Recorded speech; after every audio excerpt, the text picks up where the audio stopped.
হাসরের দিন যে বেটার কোনো ডিভিশন থাকবে না। ডিভিশন বুঝেন তো? কোনো রকম গ্রেস ট্রেস খেয়া কোনো রকম পাশ করছে, এবং এই লোকটা সবচেয়ে ছোট বেহেস্তি, এর চেয়ে কম দরজার বেহেস্তি আর একজন নাই। নবীজি বলেন, লোকটাকে আমি দেখলে চিনি।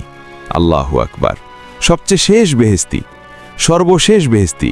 এই লোকটা হাসরের মাঠে কোনো বাহন নাই, কোনো যানবাহন নাই, আস্তে আস্তে বেহেস্তের দিকে আগায় যাবে, আবার চারিদিকে চাবে, এরে আবার ধরে টরে নাকি আমার কত মাতব্বর, কত চেয়ারম্যান, কত মেম্বার, সবগুলা শিকলের মধ্যে বান্ধা কুত্তার মতো পিটায়া আর জাহান্নামের দিকে নেয়।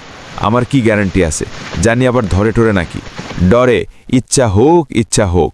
এখন সামনের দিকে যায় আর বেহেস্তের দিকে এইভাবে অনিমেষ নেত্রে ডাগর ডাগর চোখে তাকায়, টানা টানা চোখে তাকায়।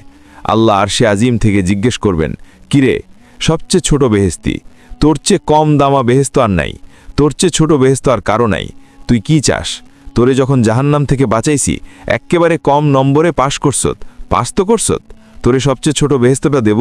বলে আব্দি মাসাল, তুই কি চাস বল, কেমন বেহেস্ত চাষিটা বল?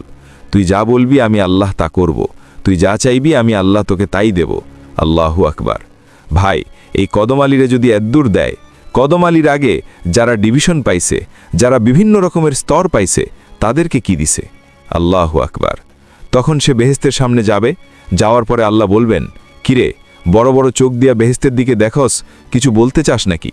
কয়, রব্বুল আলামিন, সাহস তো পাই না, ওইভাবে আমলও আনতে পারি নাই, তুমি যদি একটু আমারে অনুমতি দাও তাহলে আমি বেহেস্তের এক্কেবারে গেট